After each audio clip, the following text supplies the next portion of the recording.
Are you aware of what you need to do for retirement?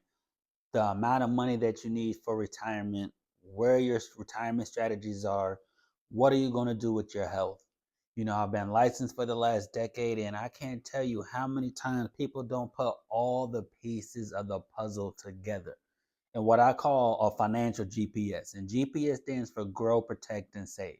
How are you going to grow? How are you going to protect?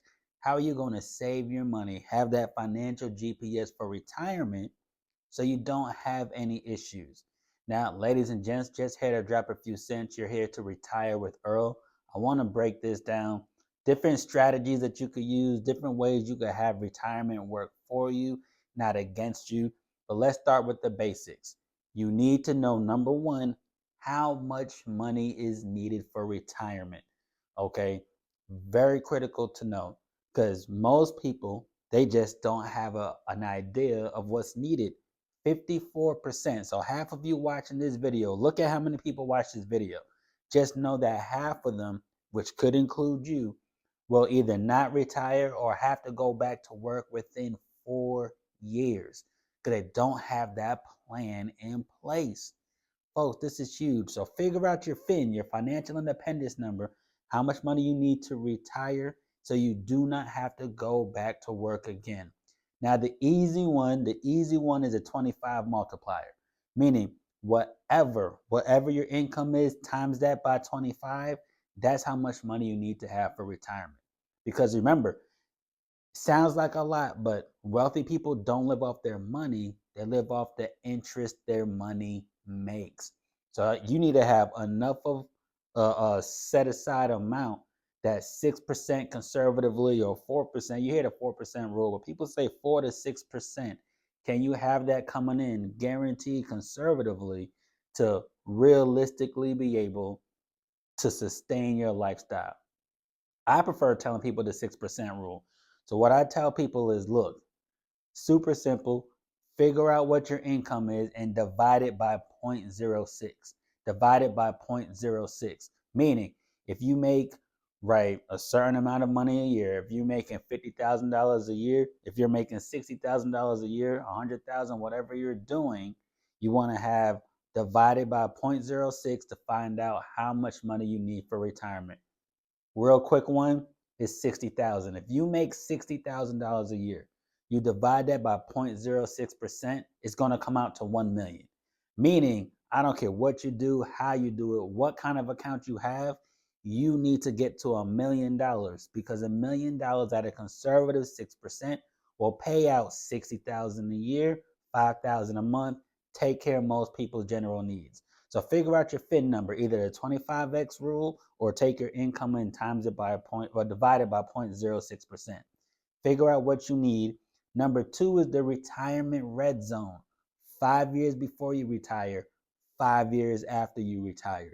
You need to start moving your money from volatile accounts to more secure accounts, accounts that are safe, where you're not having so much losses.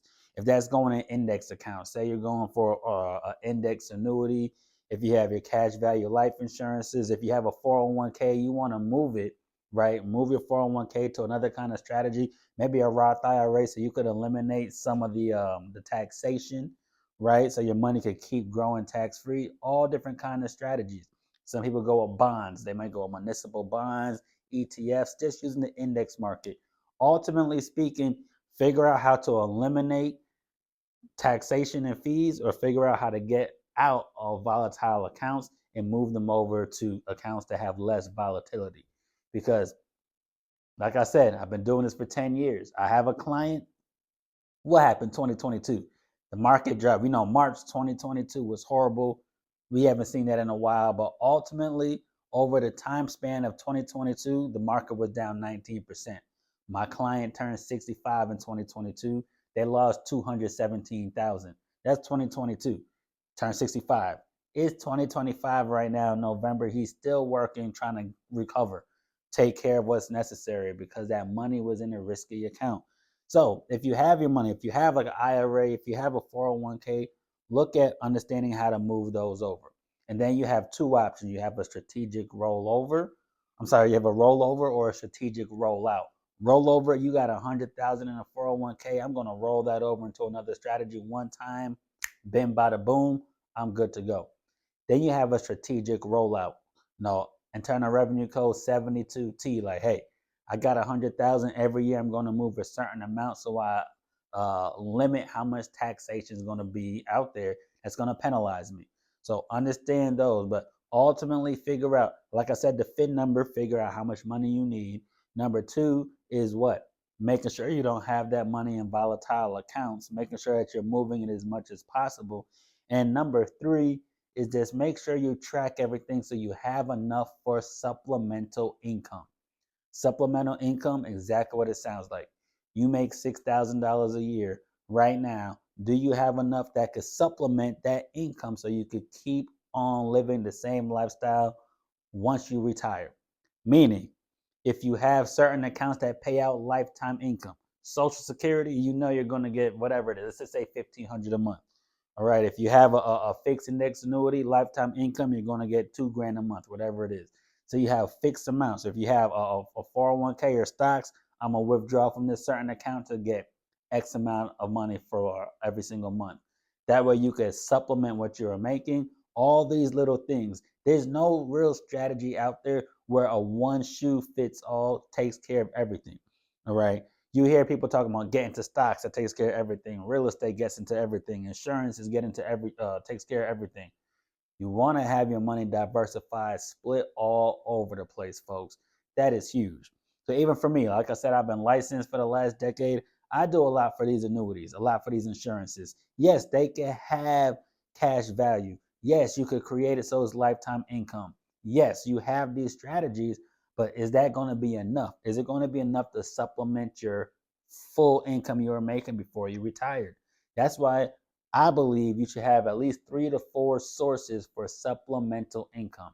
Meaning you have Social Security, you have lifetime income here, lifetime income there. All these things that you're pulling from is going to give you that same income that you have for retirement. So you got to figure that out, guys. That's super important. And lastly, protect and plan for your health. 74%. That means 7 out of 10 of you watching this will, not maybe, not possibly, 7 out of 10 of you will have a health problem, a long-term care problem, Alzheimer's, dementia. You need nursing assistance, nursing home, kids got to take care of you, whatever it's going to be, you need to have something in play. You don't want to be like a lot of folks who lose their wealth, right, just to get healthy again. My personal scenario is my father, he had about $500,000 for retirement saved up. He had dementia. We had to put him in a nursing home. 8,700 a month. We're paying over 6 figures a year. He was there for 3 years. So that means out of $500,000 that he saved, 300,000 was just for the nursing home because everything wasn't in order. So you need to plan for this. This is probably hands down one of the biggest problems when I sit down with clients is they don't think about this. They don't understand. It's important to understand health and medical issues will happen, so you need to plan accordingly.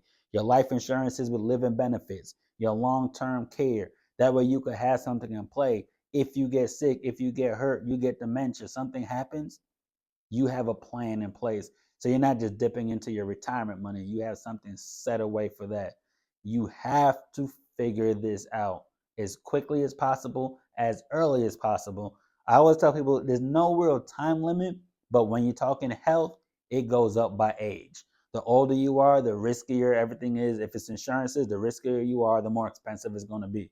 You see what I'm saying? So you want to make sure that you take care of it as early as possible. So as you get older and when you actually need it, you're good to go. You're squared away. You're taken care of. This needs to be set in stone like clockwork. So those are 4 things, folks. If you're looking to retire, you need to do those. Number one, figure out how much you need. That's absolutely key. Number two, make sure that you are not in the retirement red zone where your accounts are so volatile. All right. Number three, and like I say, it's super important. Make sure that you know where all your money is if you need to move everything, and then have enough for your move to make sure your money is good to go. And ultimately, number four, check your health. Health is wealth. Make sure you have that squared away. So do these steps. I didn't want to have a product specific video because there's so much different things. A lot of you guys have different needs, different scenarios, different ages, different backgrounds, but you got to have these things in place. Give yourself a plan of action, a financial GPS, your growth protection and savings plan. Get that in order, and I promise it's not going to be the answer, but it's going to be the start. And with that being said, make sure you guys like, follow, subscribe to the channel to get more retirement information. And once again, ladies and gents, just here to drop a few cents. You're here to retire with Earl, and I'll see you on the next one.